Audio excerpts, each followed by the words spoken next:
There are about 5 million red cells in 1 cubic millimeter of our blood. 1 millimeter is a thousandth part of a meter and a tenth of a centimeter. 1 cubic centimeter. How much space does that take up? Here is a picture of a cube which is 1 centimeter long, 1 centimeter wide, and 1 centimeter high. It takes up 1 cubic centimeter of space. A centimeter is a little less than half an inch.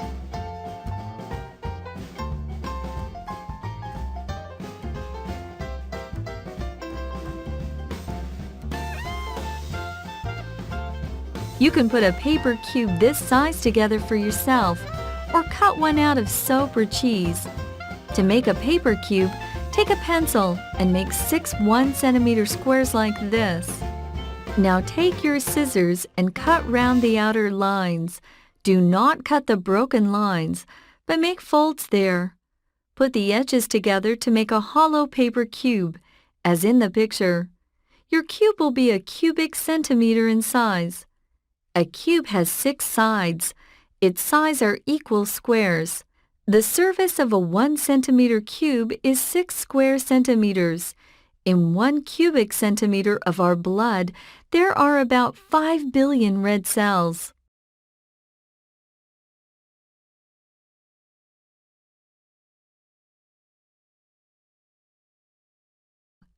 Living things are made up of cells, and cells do not grow to be more than twice the size they were at first. But trees can grow to be many thousands of times the size they were as seeds. The tallest known tree is 364 feet high. One great tree in California is as much as 115 feet round its trunk at the thickest point. How does such growth take place if cells do not grow to be more than twice as large as they were at first? It all takes place through division. The cells which make up the organism are able to divide into 2, and this division goes on and on. When you were born, you had as many as 200 billion cells in your body, all coming in 9 months from the division of 1 cell, 1/175th of an inch across.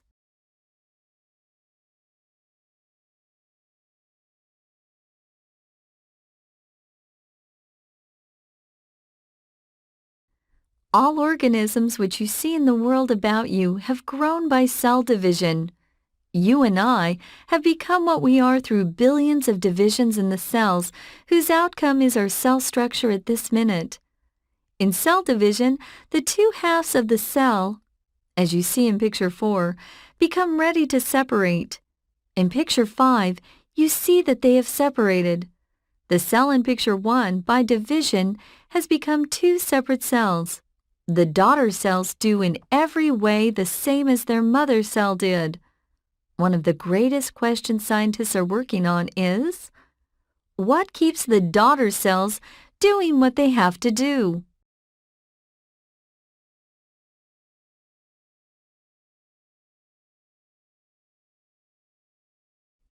Even the simplest living organism is far more complex than any machines that people have made.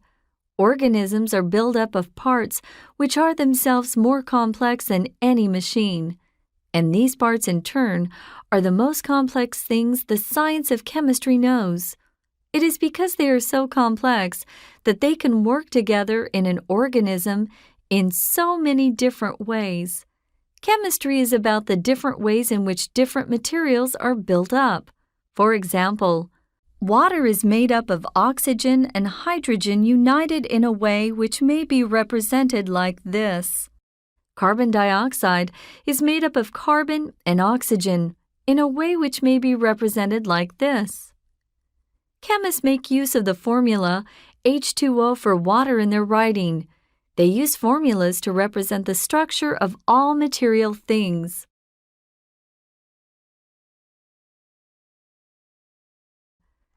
The most important of the materials in our bodies are the proteins.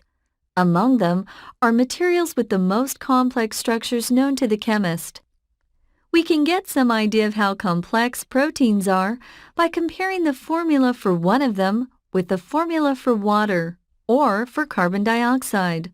Compare this formula for a protein from milk with the simple formulas for water or carbon dioxide. The letter N in this formula represents nitrogen, and the letter S represents sulfur.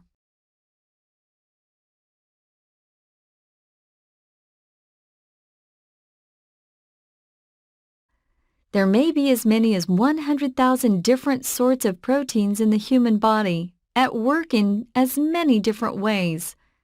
It is a protein in our blood which takes up oxygen from the air we breathe into our lungs and carries it to the cells which need it.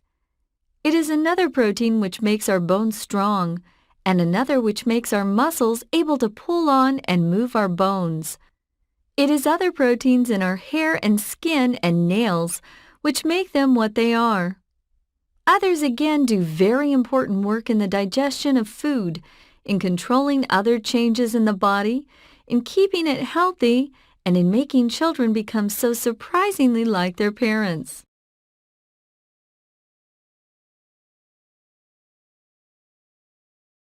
How do these very complex materials come into being? The answer is through the work of plants. Plants need sunlight. This is common knowledge within the experience of most of us, but you can show how true it is if you make this little experiment. Grow 2 bean seeds over glasses of water, starting them in a dark cupboard. After a few days, take 1 glass out into the daylight and keep the other in the dark. Compare the two from time to time. You will find that it is the plant in the light which grows a strong stem and green leaves.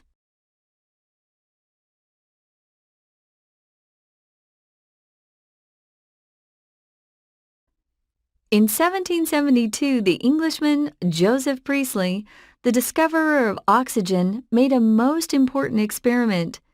He knew from experience that air is necessary to plants and animals. He knew that if you put a live mouse, for example, under a glass so that no fresh air can come to it, the mouse in a short time will die.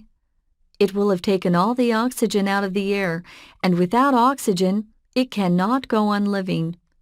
Priestley put a green plant under a large glass cover, standing in water, so that no fresh air could get in. He thought that in a little while he would find the plant dead, like the mouse.